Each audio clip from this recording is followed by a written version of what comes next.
चलिए मैं यहाँ से प्रारंभ होना चाहता हूँ कि मेरी कविता आशा जुल्फा की जुल्फों में कैद नहीं, मेरी कविता पाक चीन जैसे मुल्कों में कैद नहीं, मेरी कविता महबूबा के चेहरे का आयाम नहीं, मेरी कविता इश्क मोहब्बत जैसा कोई नाम नहीं, मेरी कविता शबरी के झूठे बैलों को खाती है, मेरी कविता प्रभु राम को श्रीलंका ले जाती है, मेरी कविता देश प्रेम के गीतों का परिचायक है, भगत सिंह आजाद मेरी कविताओं के नायक है, मेरी कविता हिंद की माटी चंदन लिखने वाली है, मेरी कविता दर्पण को बस दर्पण लिखने वाली है, मेरी कविता हर मुफलिस का तर्पण लिखने वाली है, मेरी कविता हिंदुस्तान का कड़-कड़ लिखने वाली है।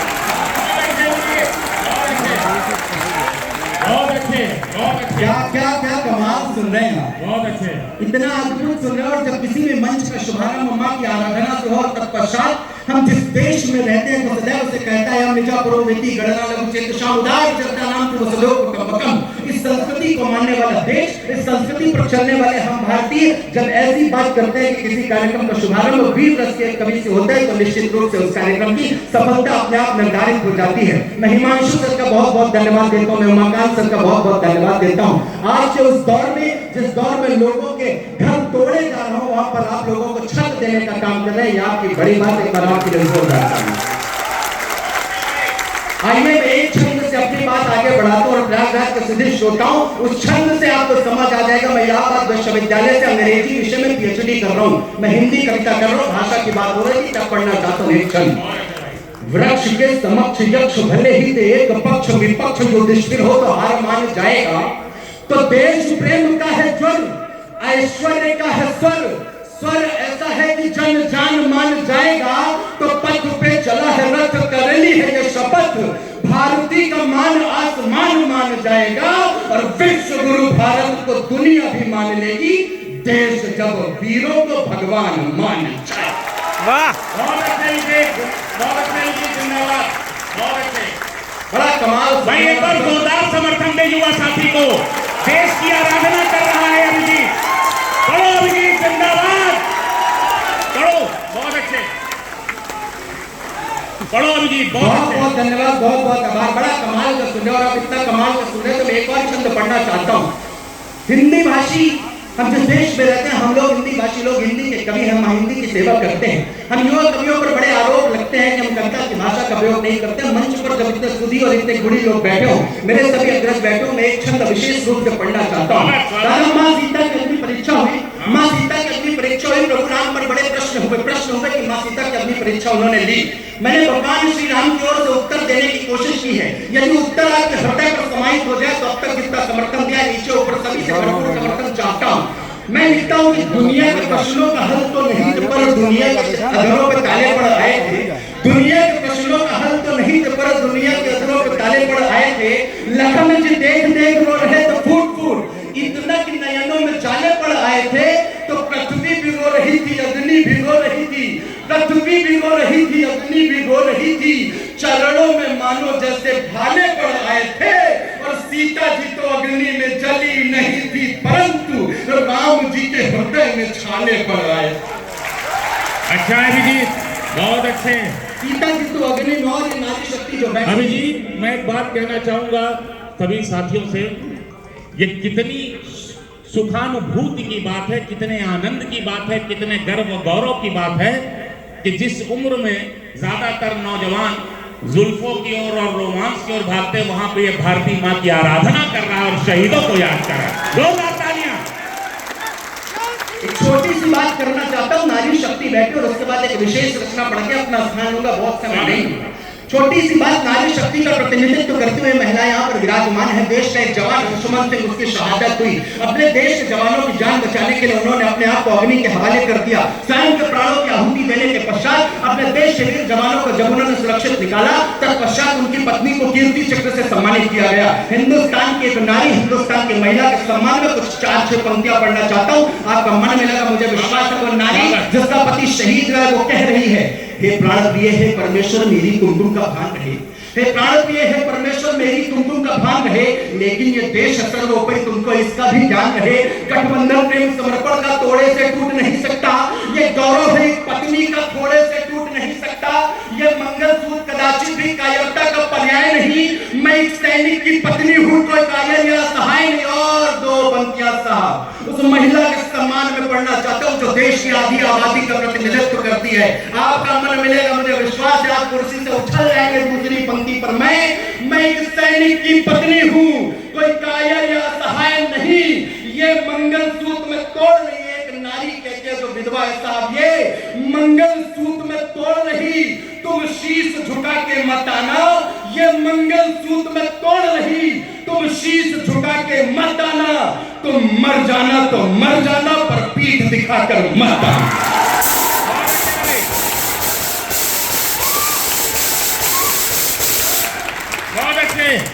बढ़िया सुनते हैं। अंतिम रचना पढ़ना चाहता हूँ। मंच पर नीलोत्पल बड़ाल जैसे बड़े रचनाकार, स्वयं भैया जैसे नीलोत्पल दादा और अखिलेश दादा, सुरेश सर, सभी लोग उपस्थित हैं, दिनेश सर, सबकी उपस्थिति में एक छोटी सी रचना पढ़ना चाहता हूँ। अभी कुछ दिन पूर्व एक फिल्म आई छावा, आप में से कितने लोगों ने देखी? यहाँ पर बहुत सारे इतिहास पढ़ने वाले लोग भी होंगे, अधिकांश लोगों ने देखी है। उस छोटी सी रचना को पढ़ना चाहता हूँ। इतिहास को मैंने लिखने का प्रयास किया, उस वीर मराठा को याद करना जिसको 40 दिन प्रताड़ना दी गई, जिसके शरीर पर अनन्य वार किया गया, उंगलियां कटवा दी गई, जीभ कटवा दी गई, आंखें फोड़वा दी गई, शरीर का रोम रोम नोच लिया गया, लेकिन उसके हृदय से, उसके मस्तिष्क से और उसकी जुबान से हिंदू स्वराज का नारा नहीं निकल पाया। उसके सम्मान में एक रचना पढ़ना चाहता हूँ। एक बार तालियों से मुझे आदेशित करें, मैं कविता आपके समझ रखता हूँ। बड़े अभिजीत, बहुत अच्छे। मस्तक पर विजय तिलक जिनके, जिनको स्वराज ही प्यारा था। मस्तक पर विजय तिलक जिनके, जिनको स्वराज ही प्यारा था, जिनके प्रताप के आगे तीनों लोग का वैभव हारा था, जिनका सतेज धरा जिसमें जो शस्त्र शास्त्र की भाषा था, जो शौर्य वीरता की मानो खुद में ही परिभाषा था, जो खड़ा हुआ था शीतता नजरों पर महक भवानी थी, कष्टों का जिसने वक्ष चीर रच डाली नई कहानी थी, बंध गए हाथ बंध गए पैर पर शीश तना का तना रहा, चेहरे पर गौरव और तेज जैसा था वैसा बना रहा। एक चीख की चाहत मन में थी, एक चीख की चाहत मन में थी, पर शेर दहाड़ा करते हैं, बस एक बार में दुश्मन की वो छाती फाड़ा करते हैं। अब कविता मुख्य भूमिका में आती। अब मैं पढ़ना चाहता हूँ जो मैं वास्तव में पढ़ना चाहता था। बस बस बस बस एक बार में दुश्मन की वो छाती फाड़ा करते हैं। नाखून उखाड़े शिकन नहीं, पत्थर चलवाए शिकन नहीं, नाखून उखाड़े शिकन नहीं, पत्थर बिकवाए शिकन नहीं, उंगली कटवाई शिकन नहीं, कोड़े चलवाए शिकन नहीं। औरंगजेब प्रस्ताव लिए बोला कि धर्म बदल डालो, औरंगजेब प्रस्ताव लिए बोला कि धर्म बदल डालो, अपने स्वराज के सपनों को पैरों के तले कुचल डालो, दिल से निकाल फेंको स्वराज, मुगलों से हाथ मिला लो तुम, इस देश के हिस्से कर दूंगा, जो चाहो उसे संभालो तुम। और इस वीर मराठा के उत्तर पर पूरा पांडाल उछल जाएगा, मेरा दावा है, इस देश के हिस्से कर दूंगा, जो चाहो उसे संभालो तुम। संभाजी बोले हंस करके, तुमको खैरात मुबारक हो, जो बात कही है तुमने वो, तुमको हर बात मुबारक हो, जो निकल सका ना कभी भला। मेरा दावा उछल जाएंगे अगली पंक्ति पर, जो निकल सका ना कभी भला, जो निकल सका ना कभी भला, बोलो वो आज क्या निकलेगा, जब चीख तलक ना निकल सकी तो फिर स्वराज क्या निकलेगा।